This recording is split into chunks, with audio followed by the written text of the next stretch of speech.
If you've ever been a fan of the indie scene, then there are genres of games that won't surprise you. Roguelites, retro platformers, and of course, Metroidvanias. Why do these seem to be the most popular genres? Who knows? Especially for Metroidvanias, where a map has to be intentionally created and curated to funnel the player down a particular path. Yet somehow, despite it sounding the most difficult to make, Metroidvanias may be the single most represented indie game genre there is. So when another one comes across my game library, I immediately wonder what makes this one special. That's where Somber Echoes comes in. A Metroidvania with a great aesthetic and a couple of interesting aspects. But does it do enough to stand out? Let's dive in. If you're a fan of the genre or just love exploring indie gems, consider giving this one a shot and sharing your thoughts. Let's keep the conversation going. Right from the beginning, the story sets a mysterious tone. The protagonist, Adrestia, wakes up aboard the Atramitos with few memories, but one goal: stop her twin sister, Harmonia, from destroying the universe. It's a straightforward premise, but as the game unfolds, layers of lost memories, bitter love, and the influence of gods emerge.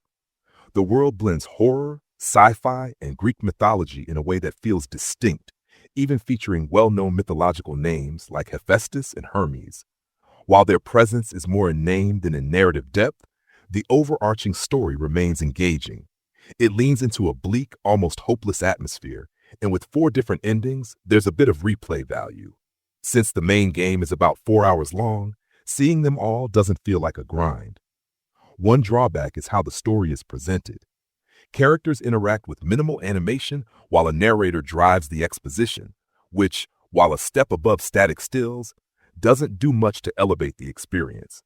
Scattered throughout the world, text logs from the Atramitos crew offer additional lore, but their format may not encourage players to engage with them deeply. The absence of voice acting is noticeable, though likely a budget constraint. More expressive animations could have significantly boosted the emotional impact of key moments.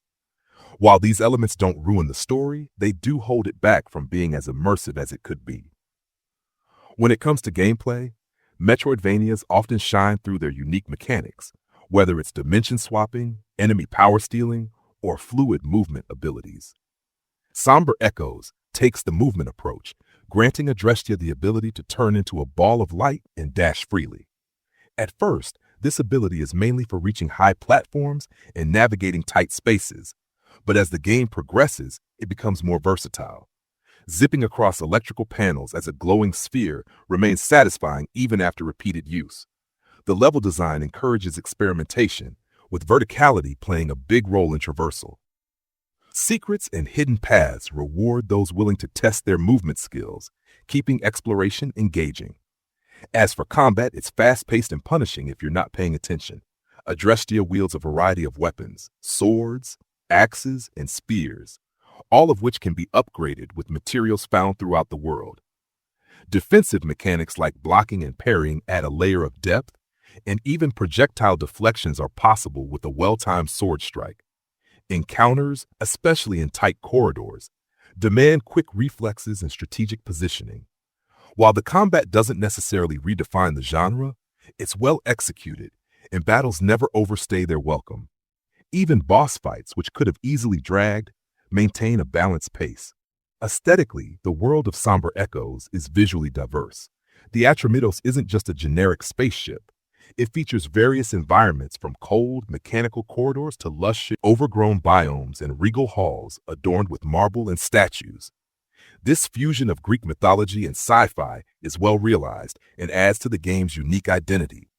However, the dedication to darkness as a core design choice brings some frustrations.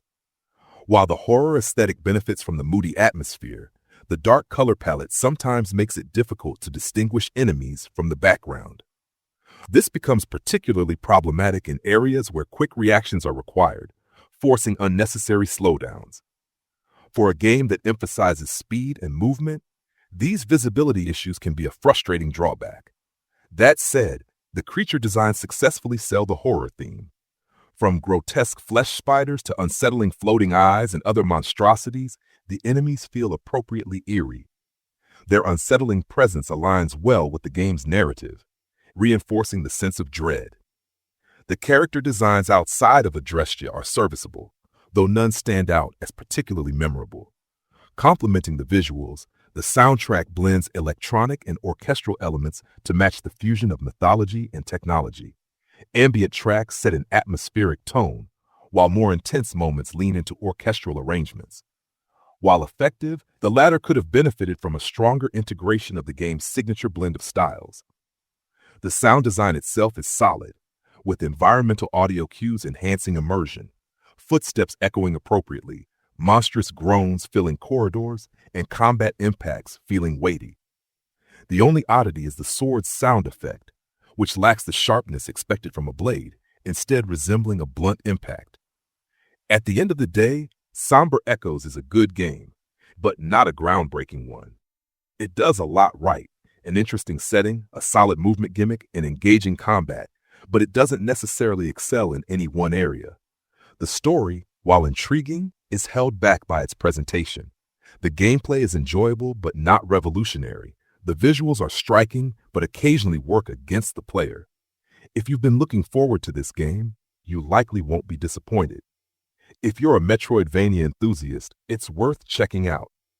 For everyone else, it's a solid experience, but not an urgent must-play.